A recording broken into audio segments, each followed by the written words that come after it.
I could even believe that they're even lying to him and telling him, Seb, we put something special in your car. Mark doesn't have it. And just the psychological advantage is enough for him to go faster. Yeah, he's just, they're all good, but he's just blistering quick. When you start out qualifying those guys by, 4/10, 5/10, that's, That's big.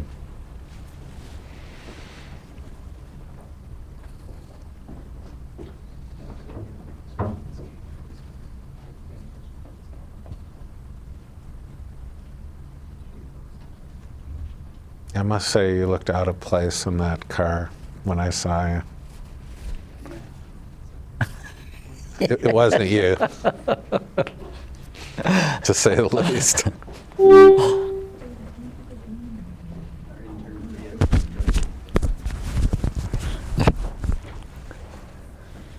Of course, they always used to have an expression at Indy when someone, showed up to speedway really quick, and the old timer would say, "Yeah, he hasn't hit the wall yet." Yeah, right. Tends to. That's exactly right. But Vettel is clearly it's fun to see some. He's that young and that good. Mm-hmm. 2.5 minutes. But Lewis is still young. Oh, Lewis is no slouch. I mean, Right. Now I think in June 14th. I'll get it started. I think, and I think it's at Watkins Glen. Lewis is going to drive Tony Stewart's Sprint Cup car, and Tony Stewart's going to drive Lewis's F1? McLaren. That should be interesting. I don't see how Tony can fit in the car. Right. I mean, he's one cheeseburger from not be able to fit in a Sprint Cup That's car. right. But he has lost some weight, but that should be interesting. That should. Was that from your computer? I'm sure Lewis. Hey, we're hearing you guys over the speaker. Sorry. I'm sure Lewis will love the Sprint Cup car. 1.5 minutes. Well, remember when, who was it, Montoya and Jeff Gordon did it. And that's half the reason I think Montoya's in Sprint today. Well, also, I mean, a lot of the Formula One guys are like, wow, if Jeff Gordon had gone into Formula One earlier.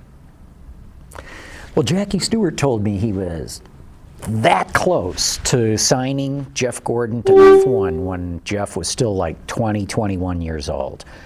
And I can't remember the number, but he needed like 9 million more pounds sterling to be able to pull off the deal, and he couldn't do it. Jackie couldn't do it. Yeah, but in Formula One, you're either in the top 3 teams or you're nothing. Forget it. Don't even go in, right? So I pulled the plug on Michael Andretti just when he was right there. Mm-hmm. 30 seconds. It's too bad. In his last race, he was on the podium. Yeah.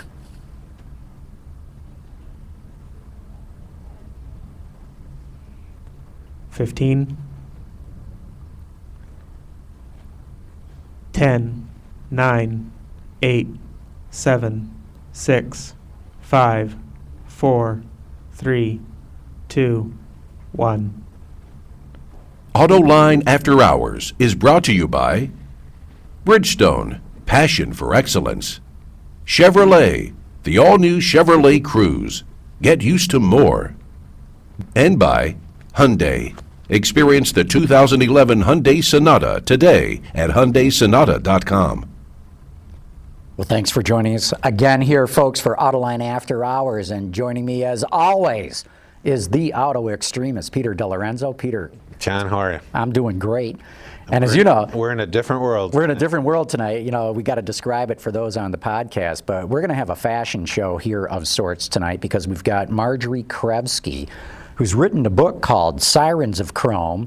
I know a lot of you are watching or listening tonight because we're going to be giving away a book to a winner. In fact, Margery brought some extra books. We'll be giving away a few more, too. We're going to announce that at the end of the show.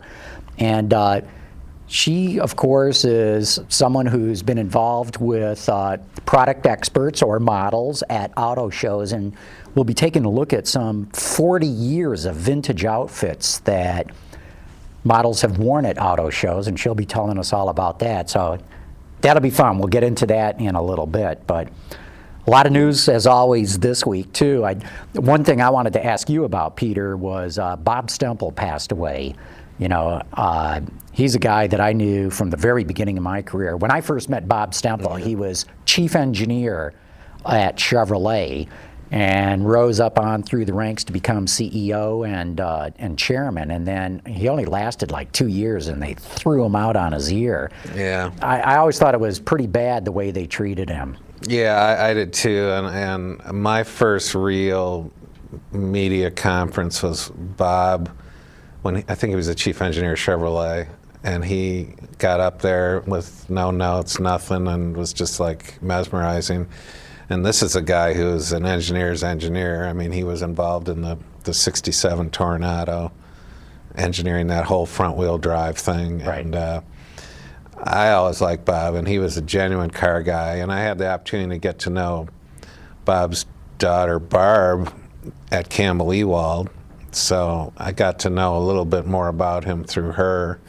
And yeah, it was sad because he's a good guy. He was a good guy and extremely talented, and he got the shaft bad when he was running GM. What was it? He told the media he had one good day, and then they invaded. Yeah. Well, you know, the U.S. went to war against Iraq, Saddam Hussein, and, you know, the whole economy dropped into a recession, and that's why he said he had one good day, because they named him chairman, and the next day we went to war. Yeah, and, it's just like, really. But he was trying to slash costs and everything like that, and yada yada, and then they got totally impatient, and, you know, the word was that, well, he's an engineer.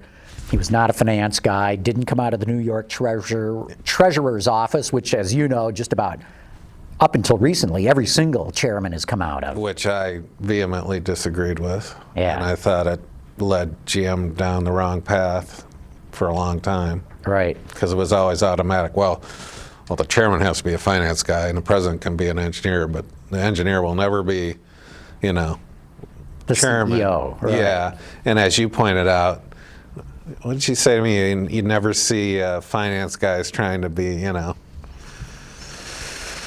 engineers or whatever, product people, but. Well, you know, one interesting Stempel story that I really remember is he played the key role in figuring out how to mass productionize the catalytic converter. GM did not invent the catalytic converter. In fact, the first references I ever saw to a catalytic converter go back to 1958, and that's what I know. I'm sure historians can even find it going back farther than that. But Stempel was the guy who figured out how to engineer it across the line, mass production. Yeah, Ed Cole gave the order, though. Right. That this is what we're doing. Right. So we're all going to get on board here. But I asked Stempel, I said, yeah, well, you know, big deal. Honda's got this engine, the CVCC, that doesn't need a catalytic converter. This was probably 1978 when I was talking to Stempel about it.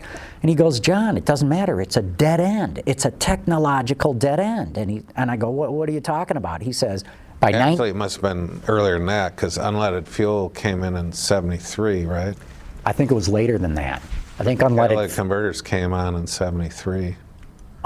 Maybe the very first ones. They didn't really get going until the mid-70s and later. Okay. And but anyway, it was 78 or 79, and what he told me is the CVCC was a technological dead end, because he said, first of all, it'll only work in a small 4-cylinder engine, and at that time, GM didn't do a whole lot of that. But secondly, he said, emission standards go up to a point as such that by the end of 1980, no one, not even Honda, can meet those standards without a catalytic converter. So we're not even going to go down the CVCC path, because it's a technological dead end. Yeah. And I never forgot that. And so every time anybody says that to me, well, Honda came up with one that didn't need it. It's like, yeah. Yeah, for 5 minutes. Right.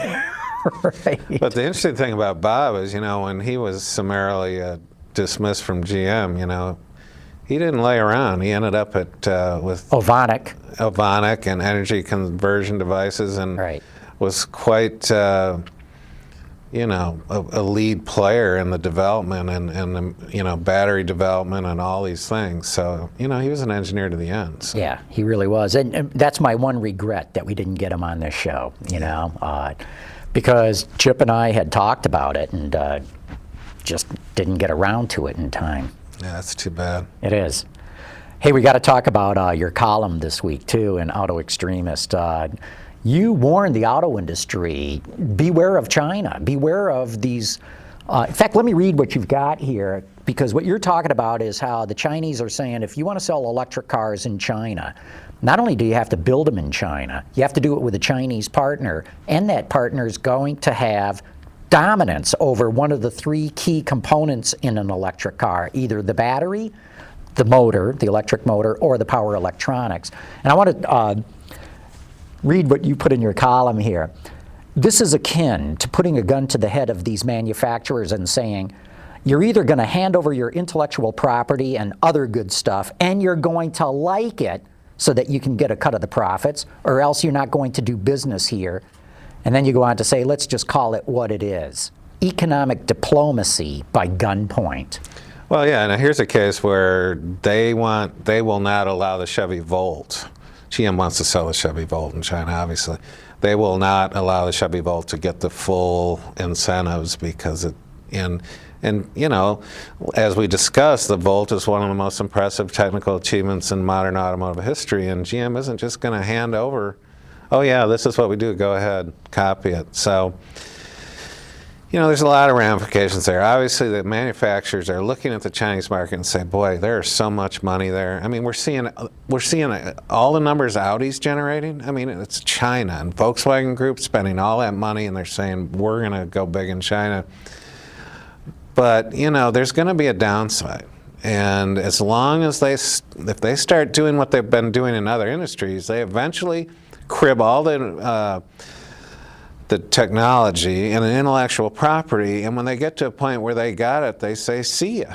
Right. And all these manufacturers say, well, that's not going to happen. Well, I actually believe it will happen, but you make a real good point earlier, and that is this red-hot China thing.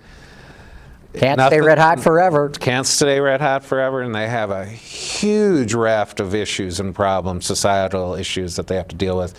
One of which is they're all big on electric vehicles, but the only way they can generate electricity is by coal plants. And they have the worst air pollution in the world. And, you know, that's not going to work. I completely agree with that. And you know, made an interesting comment about the size of the market. Why don't you? Yeah, well, you know, there's two things about the size of the market that I find interesting. If you measure the way that we measure car sales, pass cars and light trucks, the U.S. market, even right now today, is actually bigger than China's. Not by much, and they will surpass us, because with 4 times the population, the writing's on the wall. But I just want to put things in perspective and say, yeah, if you want to throw off-road equipment and buses and ag equipment and everything. Those little bicycles with the little engines on them.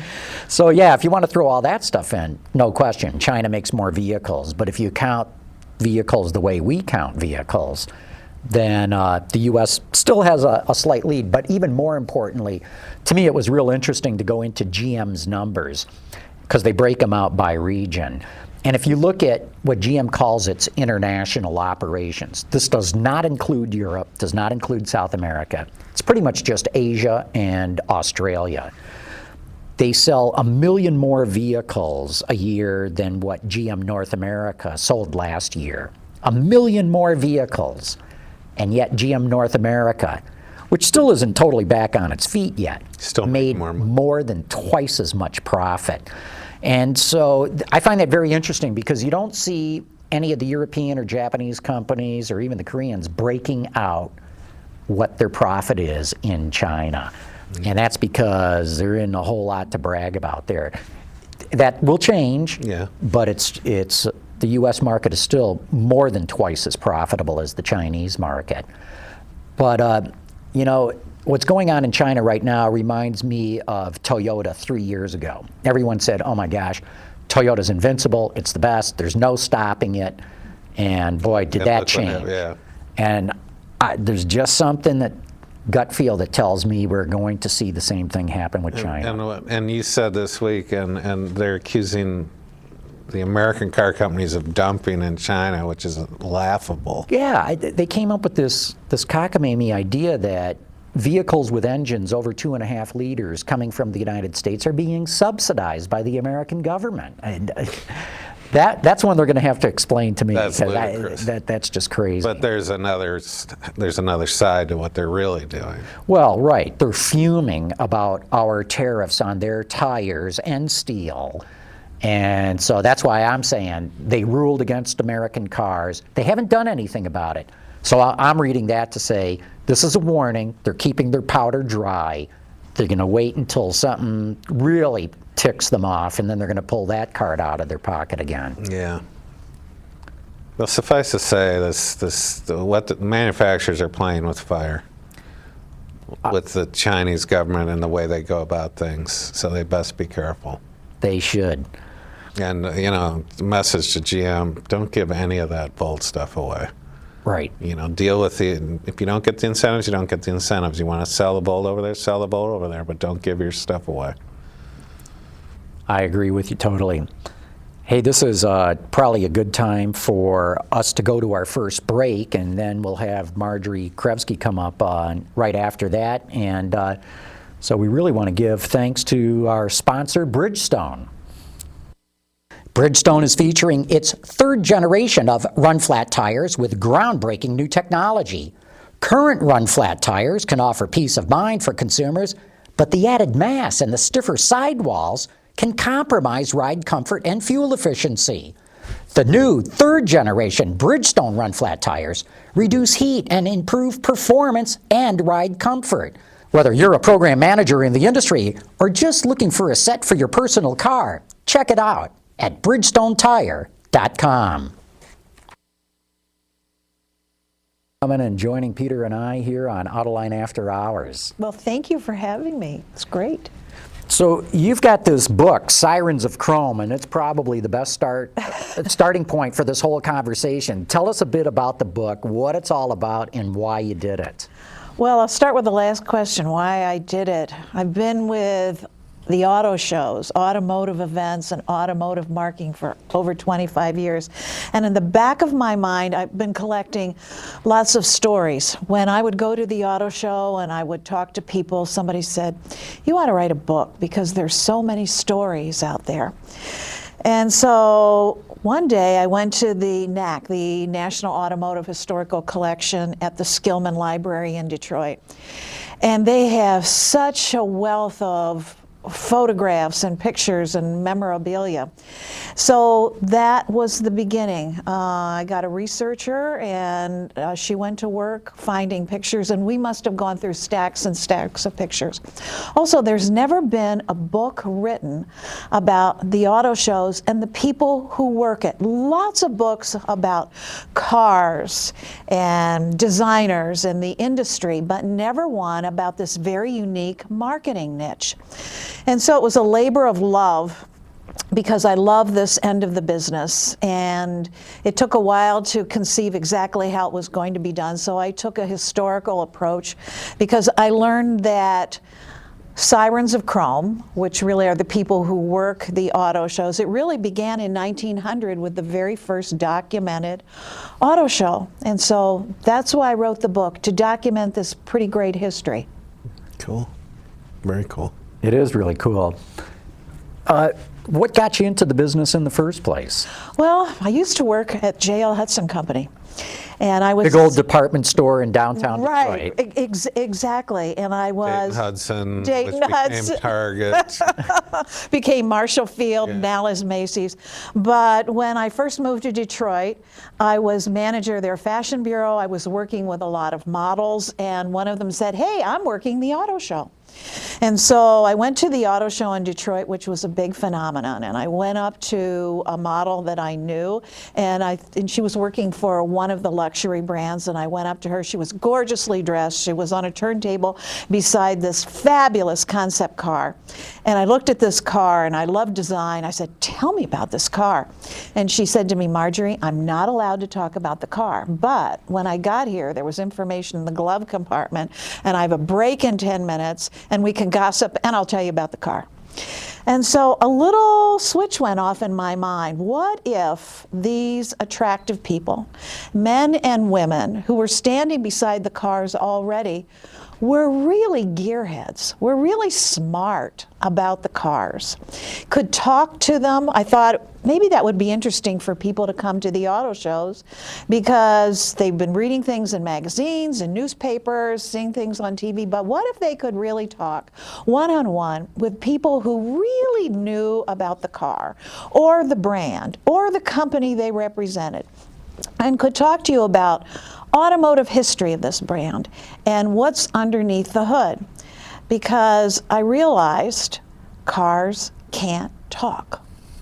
They're gorgeous, the way the sheet metal is molded, the colors, the technology.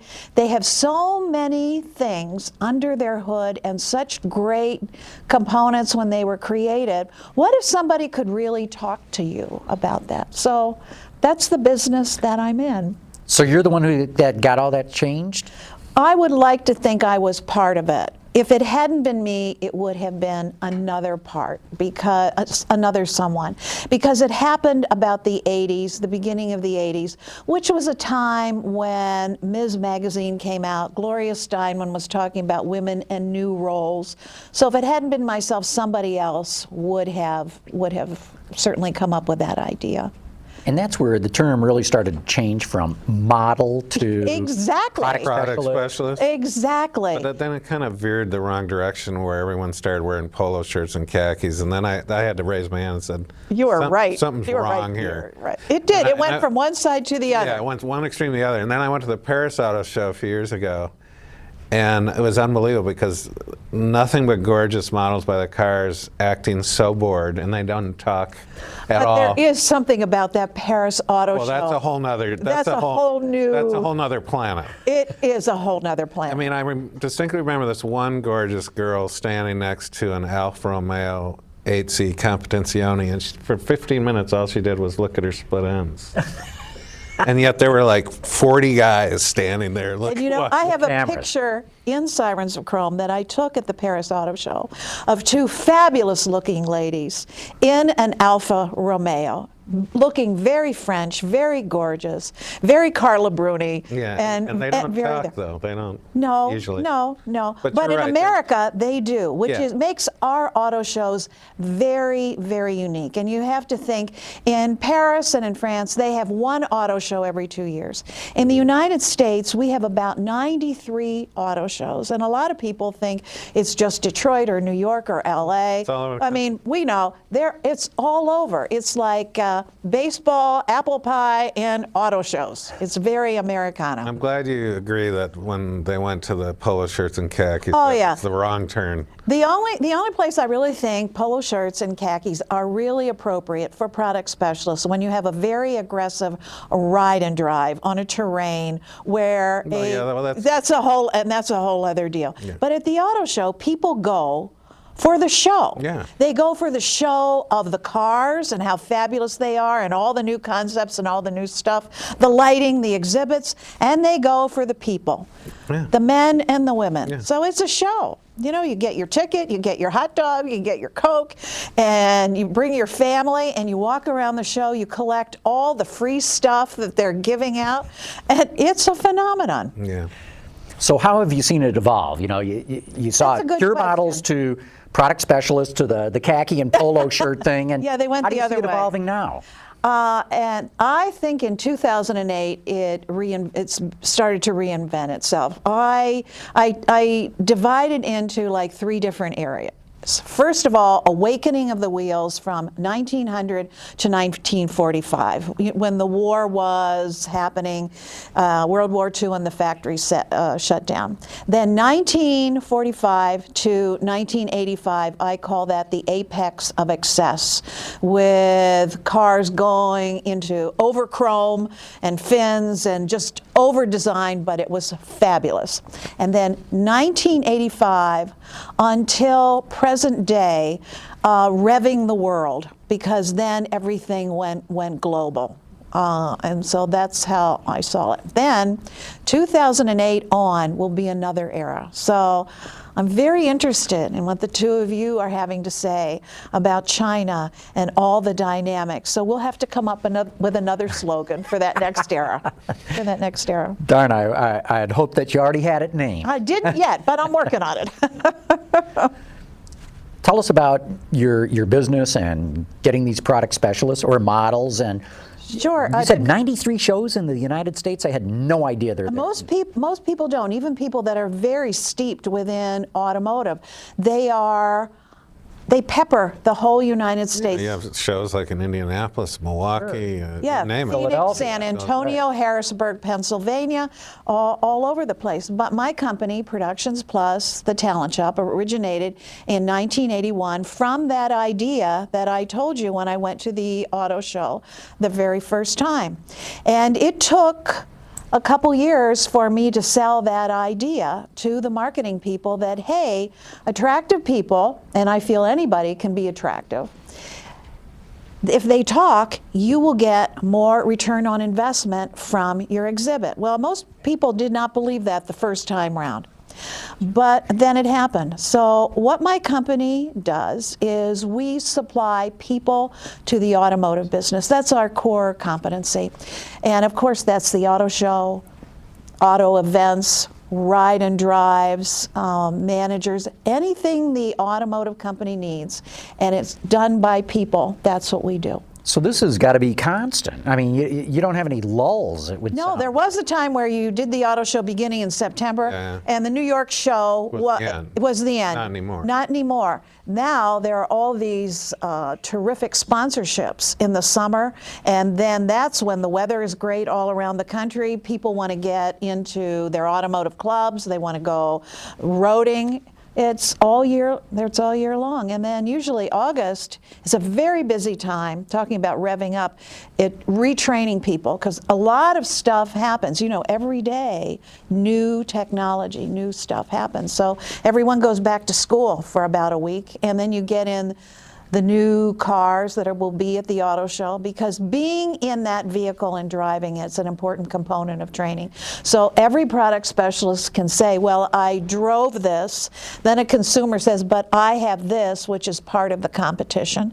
And then they can say, well, when you drive this, if you take a test drive, notice these specific things. So they're pretty intelligent about competition and the brand they represent. Sounds like a good business. I assume then that you work just in the United States, or how does this work on a global basis as well? Well, it does expand globally. We certainly do auto shows in Canada. And I have been to the auto shows internationally, although we have not had people placed there. So might be an opportunity to expand it. Well, I go to those shows, and it's like the French show is very different, the Geneva show, the Tokyo show. They are not yet at the point where they realize that a return on investment means smart people really, really knowing the car and in depth. I have some product specialists who have been with brands almost since the inception, like Infiniti when it started 20-some or 30 years ago. I have a gentleman who has been on that team from the very beginning. And just think what he knows. He can talk about when they first came out, their marketing plan was they had advertising which didn't have pictures of the car. If you remember the ocean and rocks and trees. rocks and trees. It was very, very green at the time. And now he's like the information guru, where people who are now part of that company and brand come to him and ask, what happened then? What happened then? So he's like a history factor. It's cool. Well, look, we're going to have to come up to a break in a minute, but I'm dying to see what one of these models are like first. Okay. Let's bring one on before we go on this break. All right, let's bring on Chrome Girl.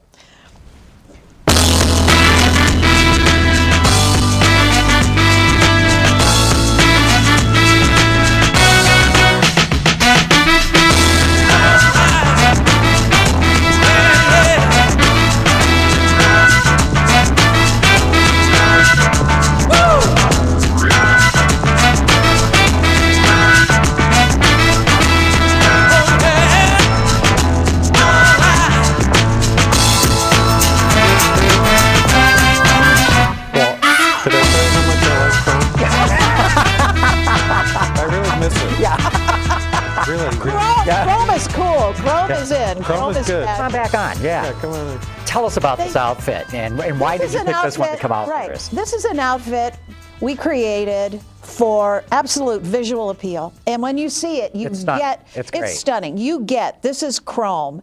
And when we call our people the nickname Sirens of Chrome, this personifies it. And this particular outfit is the one outfit I brought that has not stood beside one particular car. It represents all the cars that have Chrome and the invention of Chrome and the cool stories that go with it. You know, in 1950s, there was the actress Dagmar, and now we have the Dagmar bumpers on the 1950 Cadillacs. Right, Yeah. for obvious reasons. Yes, for obvious reasons. So when was this really, is that still used today? That is correct. Yes. When was this outfit This created? outfit was created by our wardrobe manager, Sherry Barnett, who happens to be a designer. She's a designer from Parsons School of Design. And so we have automotive designers and we have fashion designers working on clothes that coordinate. So she created this and put this together. Very simple, but it personifies the Sirens of Chrome. Awesome. Yeah, it's awesome. It really works. Thanks. Thank you. Okay, well, let's take a quick break now, and then we'll come back and do more of this. But right now, we want to thank Hyundai for its sponsorship.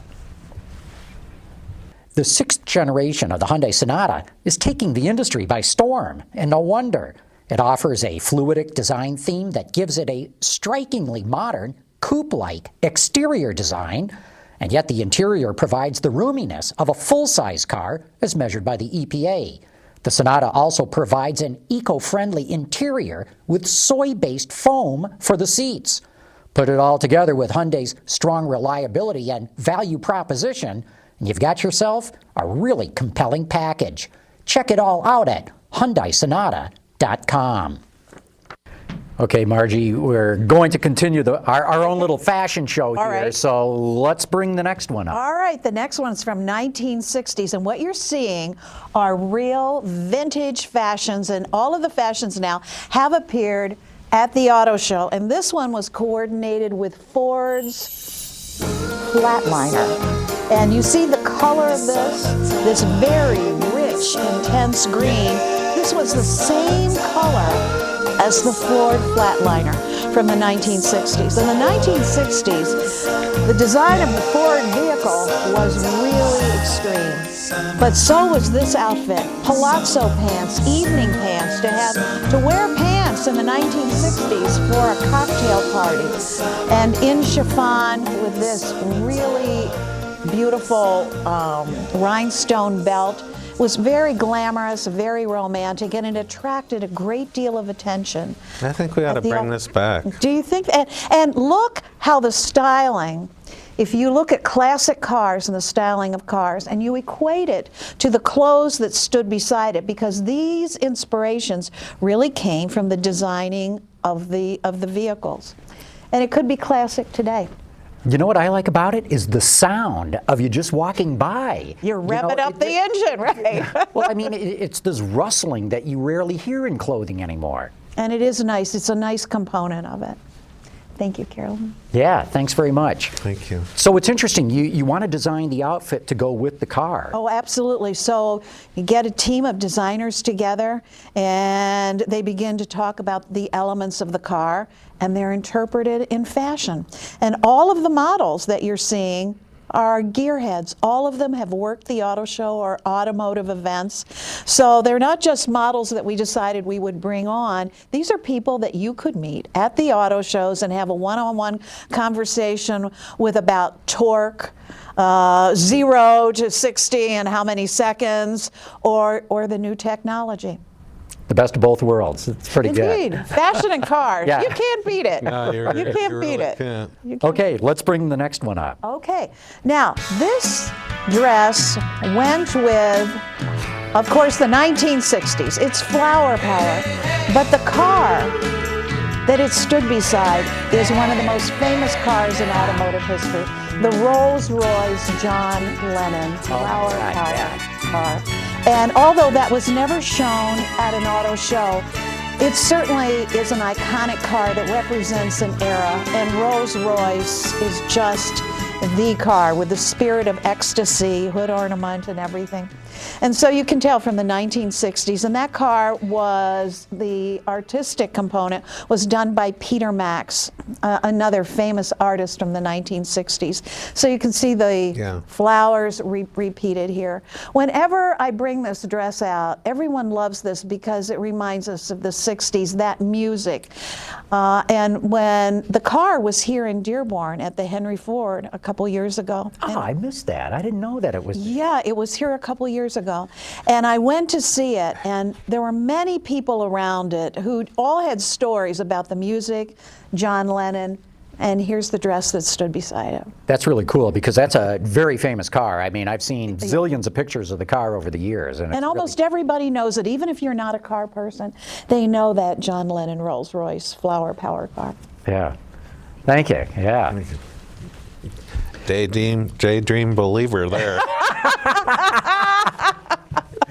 So you've got all these outfits, what, on I display? collected them over, well, I've collected them over the years. It's like at the end of each season, I would ask manufacturers if they wanted them back. Most of them didn't have a place to store them, so I always offered to store them. And after a while, I would say, do you want them? No, we don't need them. So I've collected 40 or 50 years of auto show fashions, and I've had product specialists who have been in the business who have given me their wardrobe.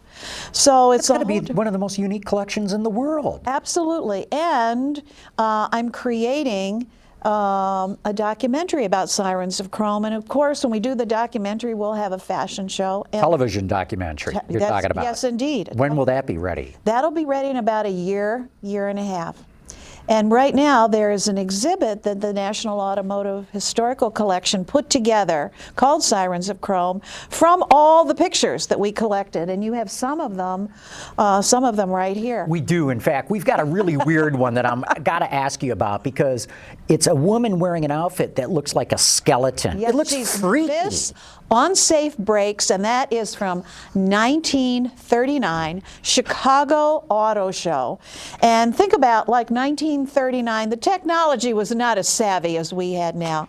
So safety, getting your brakes checked, just having basic good brakes was a big thing.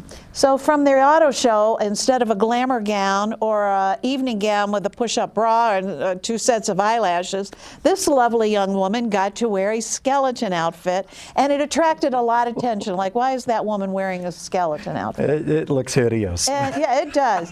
And she's standing beside the a brake, so people could really see what that was. I like that picture because it really shows. Even in 1939, people were curious. Yeah, it was she had to explain what that brake was. So what else do we have? Yeah, let's bring the next outfit up. Oh, here. yes. Music, please.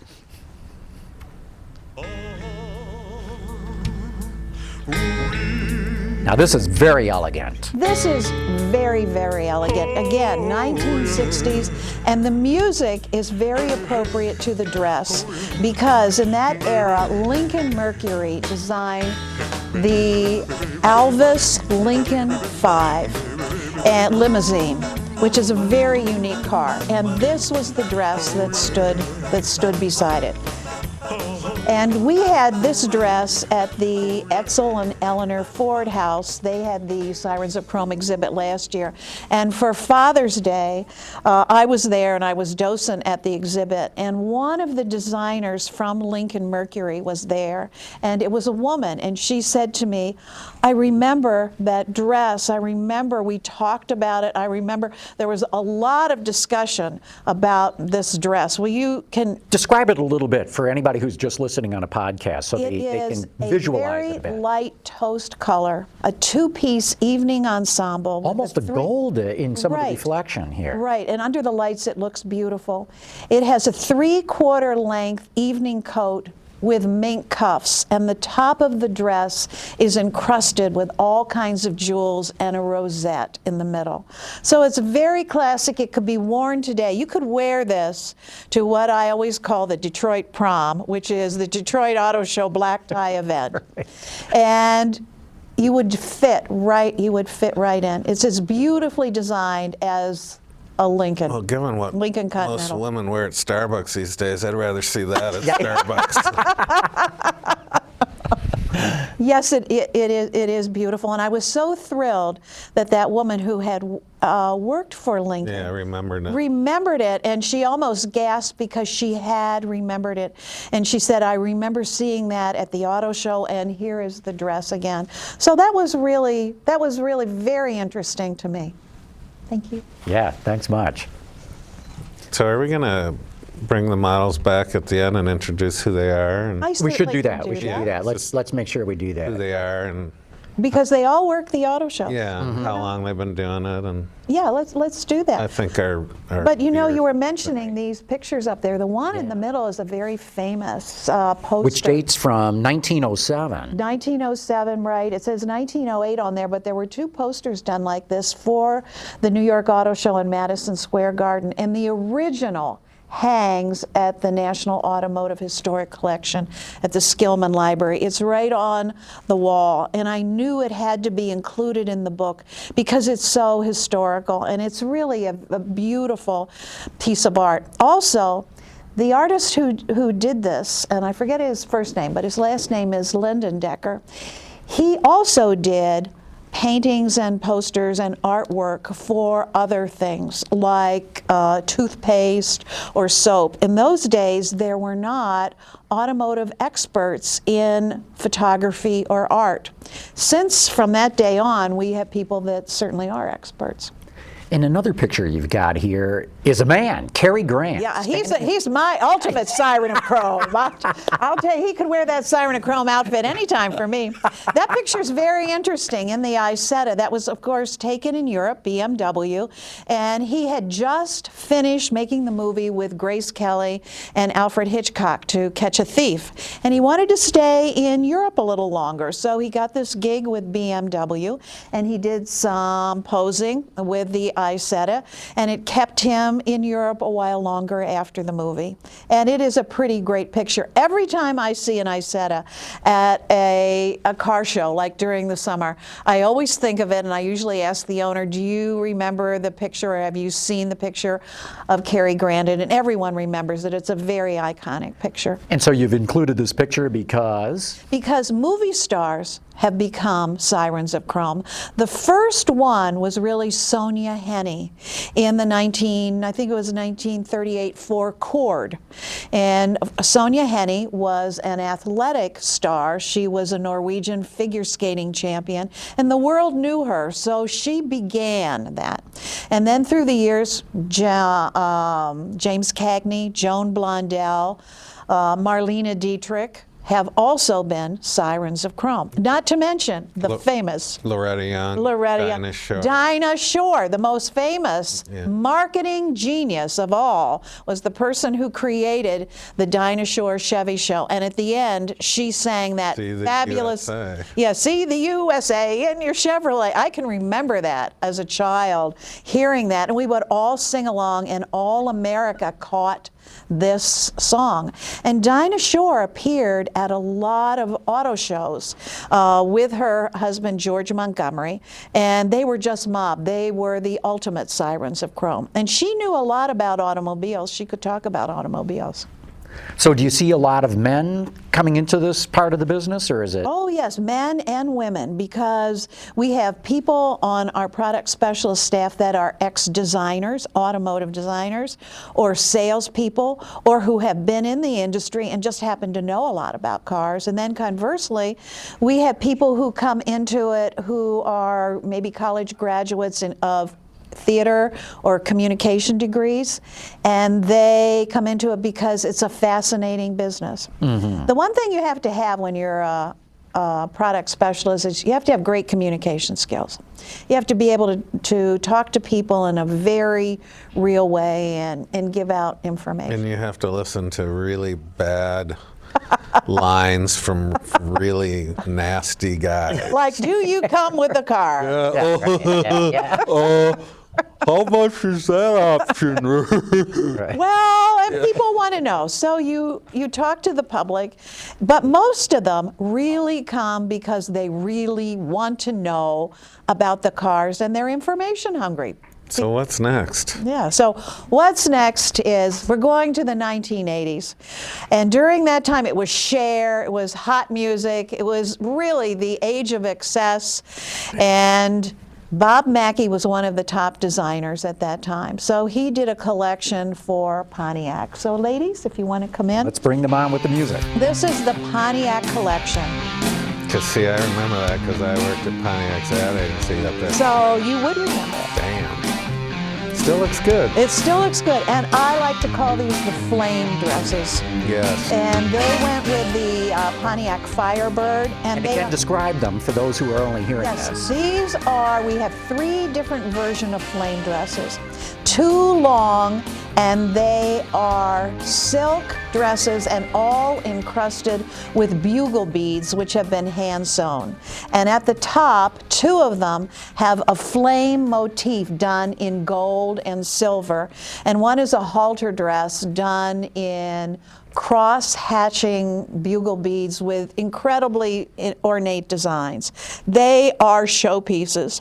Cher would have worn any of these, I think, in the 1980s. Who was the main model? Natalie somebody back for Pontiac. Oh, Remember her? I do, and maybe I'll remember in a minute, but I do remember. In fact, it was a great age. And the gentleman at Pontiac, Jim Graham. That's exactly right. And I worked a lot with Al Fisher, who was on the floor. Natalie looked a lot like the young lady in the middle.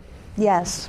So by the way, we're going to... Yeah, let's meet who you all are. Ladies, would you like to say your first names and your association with automotive? Sure, I am Channing, and I worked 2 years for Maserati and 2 years for Chrysler. My name's Renee, and I've been a Nissan product specialist for 6 years now. And I'm Caroline, and I also have been a Nissan product specialist since January of 2007. There we go. And we should have had them mic'd up because I'm sure most everybody missed that. Oh, I think Hopefully they have caught great. it, I too. think they have great stories. So we have here Maserati, Chrysler, and Nissan represented as product specialists, and we could bring out people that have worked the whole gambit. Well, thanks so much. This has been terrific. Thank you very Yeah. much. So, ladies, why don't you just turn around to show the back? Margery, can you introduce them since you're mic'd up? Sure. First of all, and Channing, would you like to come down the runway and you can show your dress? Channing has worked for Maserati and Chrysler on the auto show circuit. And she's wearing the halter dress, which is long and very glamorous. And Renee is wearing the short version of the flame dress, which has a very dramatic and very sexy back. Schwing. Swing. And Carolyn, who is a Nissan product special and has been since 2007, is wearing the long version of that flame dress with the cutout back. And once you see these, you don't forget them. They're Well, once you unforgettable. see those, there isn't a Nissan on the planet that you're going to remember. And I do believe that someday these will be in the Smithsonian. I mean, they are that important. They were there during the times when Pontiac, I can remember them in Detroit. You walked right in the main entrance and they were Exactly. right there. And that was They where all stole the the show. action was, always, And every they year. stole the show. And then these ladies or their representatives at that time would get on the microphone and talk about the cars, and it was showtime. Yes. Thank you, ladies. Thank you very much, good. ladies. That was terrific.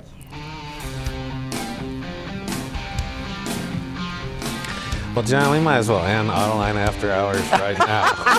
That's right. Because I don't think we're going to top this show. We're not going to top it. But actually, what we should do is take one more commercial break. Right. Let's get to some of the questions from our viewers. Stick around, Margery. Okay. But we want to thank our sponsor, Chevrolet.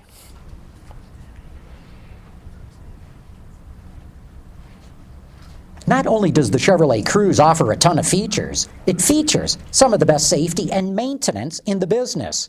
The Cruze comes with rear park assist, which beeps if you're about to back into something. It has rollover mitigation, which means the car senses if it might roll over and applies the brakes to the outside front tire to bring the car back under control.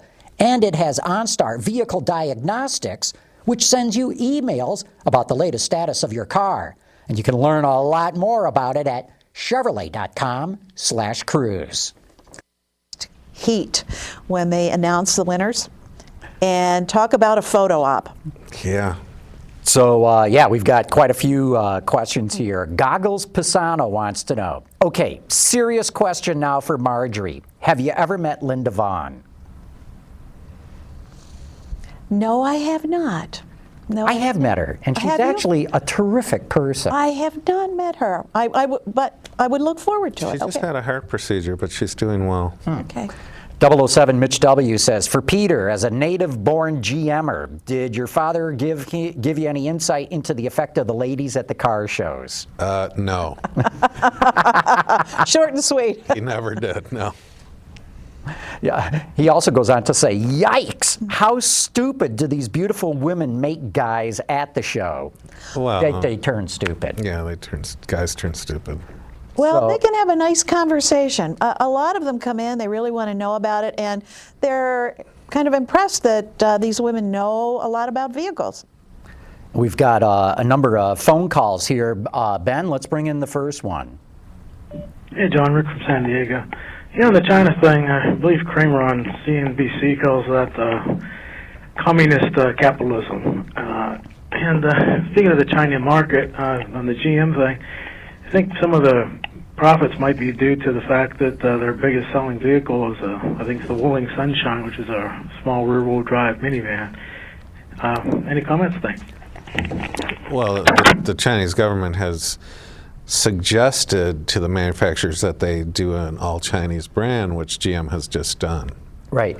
But he raises a good point. One of the reasons GM makes twice as much profit here is They make a To bunch his of point. little pea shooters. yeah, little inexpensive vehicles, and you can't make much profit on that. Yeah. So, yeah, that's absolutely the case. That what I was told about the China telling foreign automakers they have to build their own brands in China is China still feels it hasn't gotten enough intellectual property, and it doesn't have any really good chief engineers. A lot of engineers, not any good chief engineers. So by forcing foreign automakers to develop cars from scratch in China, not bring a platform over and modify it, they feel this is the way they're going to start to train chief engineers fast. So that's what I've been told is the reason behind it. Hey, we've got some more phone calls. Ben, let's go to the next. Good evening, people. This is Youngblood, Cleveland, Ohio. You knew this was coming. I just got back from my Napa store and I bought all the chrome polish that was on the shelf. Can you put Chrome Girl back on? Later, guys. Bye. Bye, young bud. We're with you on that one. And let's bring in another phone call here, Ben. Hey guys, it's Jonathan out in Old All right, Jersey. Jonathan. I just wanted to say, great show. This has to be one of my favorites, and I just wanted to call in with the utmost respect, say I love Chrome. Anyways, have a nice evening, and thank you for a wonderful show, and I will look forward to buying the book. It sounds fascinating, and I always enjoy talking to all the product specialists at the shows that I go to. I've been going to the shows since 1963. It's a wonderful part of life, and I share that with my son, and the product specialists are always very nice. Thank you very much. Have a nice evening.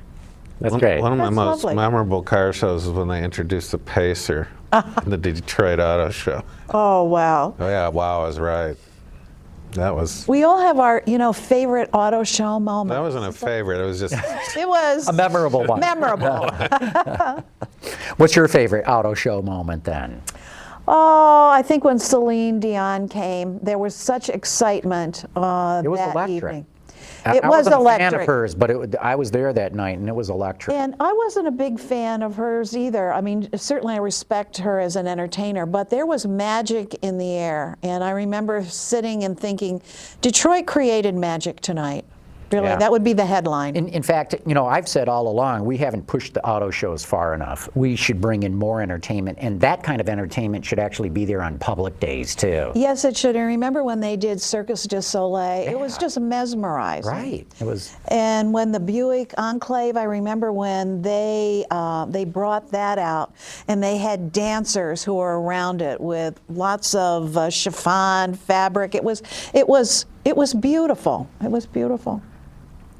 Okay, here's another industry question. Guy is saying, this is from Jeff W. When does an automaker record a sale? When the dealer takes possession or when the final customer takes possession? Is there an industry standard that they follow? I can answer that. Car companies record a sale as soon as it rolls off the assembly line. Yep. I mean, once it's out of the plant, that's booked as a sale. That's it at the dealer. Right. Then it's the dealer's problem. Yeah. And now that's what they do for financial reasons. Now, they don't count sales until the car is actually sold. Over the curb. Yep, that's right. So, and then Mike DeWant says, what about fleet sales? When are those recorded? Whenever the manufacturers need to pump up their hey, we're about 5,000 units short of hitting our bonus, let's make some more. And they do that too. They have done that. They'll make stuff just to book them as profits. Rick in Laguna Niguel, California says, when do we expect to see stop-start engine technology on non-hybrid cars? I would have expected the 2012 Focus and Cruise to provide this feature. It's just around the corner. One of the reasons we haven't seen it yet is the automakers are literally keeping their powder dry.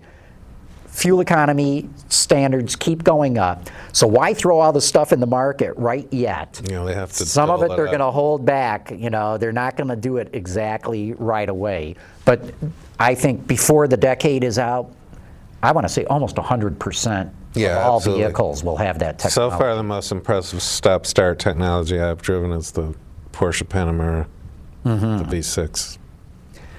Dave says, a friend living in China told me the story going the rounds is that Shanghai Automotive Industry Corporation plans on buying a controlling interest in General Motors. Have you heard anything? I've heard that, whatever, Well, actually, GM, of course, has a minority stake in SAIC, and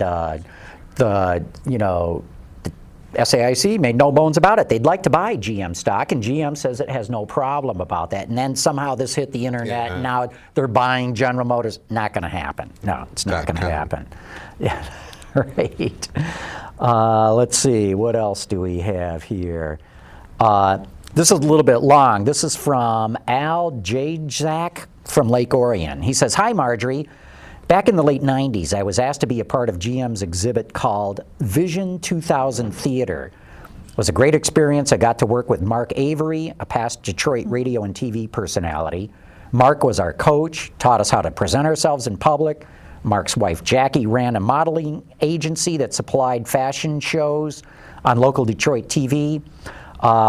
Goes on to say, shared a room in Kobo Hall for resting, eating, and meeting. Jackie would bring in, wow, this goes on for a while here. Anyway, long story short, he says, I'm looking forward to reading your book. I'm sure there's some good memories in there. There are good memories, and you mentioned what are some of the highlights and whatever. There've been a lot of really fine people that have worked the auto show, and it really becomes a family. What good memories, I remember Mark Avery. I remember Jackie who worked there. I remember Phyllis Popa who worked there, and my former partner Harriet Fuller. I mean, there are just a lot of wonderful Detroit people who helped create a national presence for everyone. Good. Hey, we promised we got one more phone call in. Let's bring that one in before we get to the book. Why did Margery skip the 70s? Well, I just brought Good. dresses In from the Utah. 60s, and if we had had more time, I would have. There's certainly some very interesting fashions, but I chose color, the bright color, the flower power, and one elegant thing, and of course, the Bob Mackie dresses. So I'm sorry, sir. Next time, 70s are on deck. Good. Hey, we promised that we'd give away one of your books. And I'll be glad to sign it, too. Oh, even better still. So we're going to find out, because we did this sort of contest thing on Facebook and Twitter. Sure. And the winner is Christian Chan. And he entered on our Facebook page at facebook.com/Autoline Detroit. And if you didn't win, there will be another chance. Pay attention to our Facebook and Twitter pages to learn how to enter, and we'll announce the winner. I will change that. We will announce the winners on next week's show, because Margie actually brought a number of extra copies of the book, so we'll give away, I don't know, I think we got 4 or 5 of them to give away. That's right. It's now. my pleasure. Automotive fans, yes, absolutely. My people. Well, Margery, thanks so much for coming on the show. This has thank you, been John. fantastic. Thank you, This is Peter. a whole different way of doing the show for us, and I really like what we've done here tonight. Yeah, it's really, really good. And so I guess we'll hang it up here. But So are all these ladies going to continue doing what they do? Or? I believe so. I believe so. And you just saw 3 tonight of about 250 to 300 of our team that travel all over the United States to these 93 auto shows. And that's what they do. That's the main thing that they do. That's great. It is. It is. It's a whole subculture of, I guess you could call it entertainers, automotive enthusiasts, and they're fun to talk to. And everybody should go to the Paris Auto Show once. Oh, yes, they should, Peter. I would agree with that. I'll see you there in a year and a half. well, real good, Peter. See you back here next week, Another man. great show, man. Great show. Thank all of you for having tuned in. Autoline After Hours is brought to you by Bridgestone, passion for excellence. Chevrolet, the all-new Chevrolet Cruze. Get used to more. And by Hyundai. Experience the 2011 Hyundai Sonata today at HyundaiSonata.com. Remember, everybody, you can catch us at Facebook.com/Autoline Detroit. If you want to get into winning one of these books, that's where you go. Follow us at Twitter.com/Autoline. Follow Peter's stuff at Autoextremist.com or Twitter.com/Autoextremist. Margie, you got a website or anything you want to drive people to? Sure. Productionsplus.com. Great. Can they get the book there? Or they can go to sirensofchrome.com, and the book you can get at amazon.com. Perfect. That's great. Hey, don't forget about Roundabout. Ben, are you guys doing Roundabout tomorrow night? Yes. Okay. Don't forget about Roundabout either. And remember, we'll have the podcast of this show tomorrow at the iTunes store. Well, this is cool. This was great. This was a lot of fun. You made it so easy. So you remember Natalie, and she was the very famous Trans Am girl in 79, 80, 81. I do remember. Yeah, Yes, I do. 82. It was a good memory. You know, you just kind of click back. We've been going to auto shows for so long. Each one has something. Yeah. Each one has something. And that night was electric. That's exactly the word.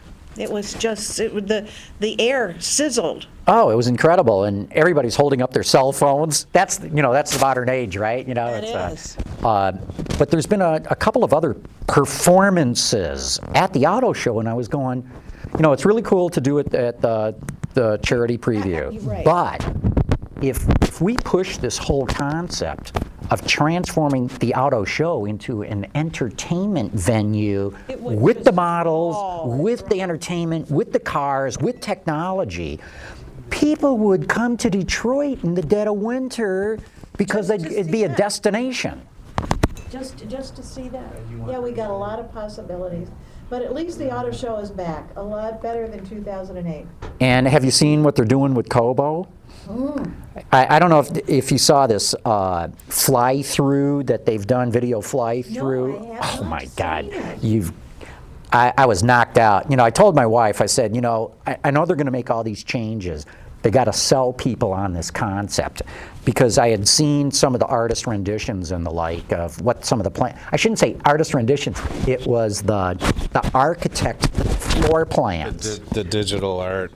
But then they took this fly-through of the thing. It's stunning. Wait till you see what they're going to do at Kobo. It's going to be fantastic. Well, I'm glad, because You're going to be able to see the water. They're going to create a main entranceway out to the river. that'll be so wonderful. I mean, we have the river, and it's spectacular no matter what season. And the downstairs, the basement, the Michigan room, they're like blowing out a massive part of the floor to open up this riverfront thing that totally opens up the Michigan room. So it's no longer the basement. It's like part of the big open space there. Cool.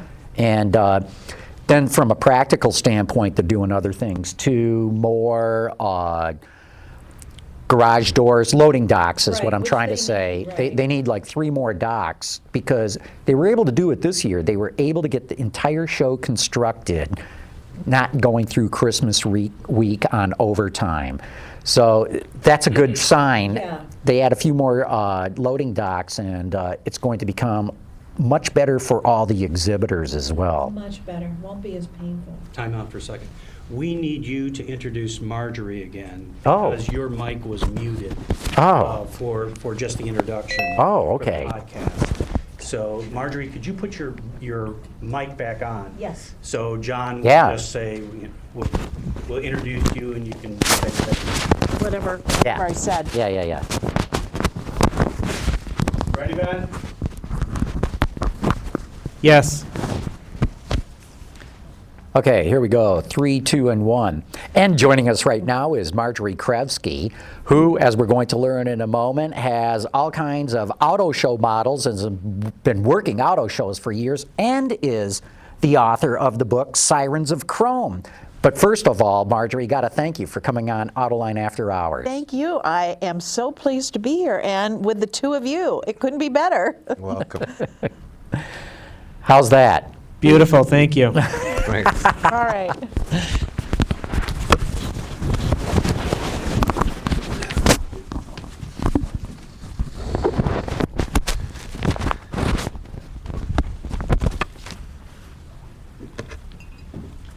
John, thank you so much. Oh, yeah. Give No, me this one is of really these. cool. This is about the documentary. Peter, I brought you Oh, one excellent. just so you can see what I was talking about. Yeah, I'll definitely want to check this out. Yeah, I'll let you know. I'll let you know when that happens. I got a lot of work ahead of me. Mhm. I've enjoyed this so much, Peter. What a pleasure. Yeah, Oh, no, this has been John. great, and What a pleasure. I hope we help you sell a whole bunch of books. Well, thank you so much. Thank you. It certainly was wonderful.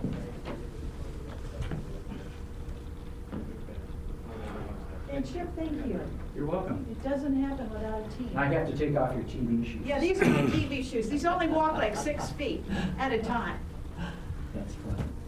And David, thank you for bringing all those images down. They were great to have.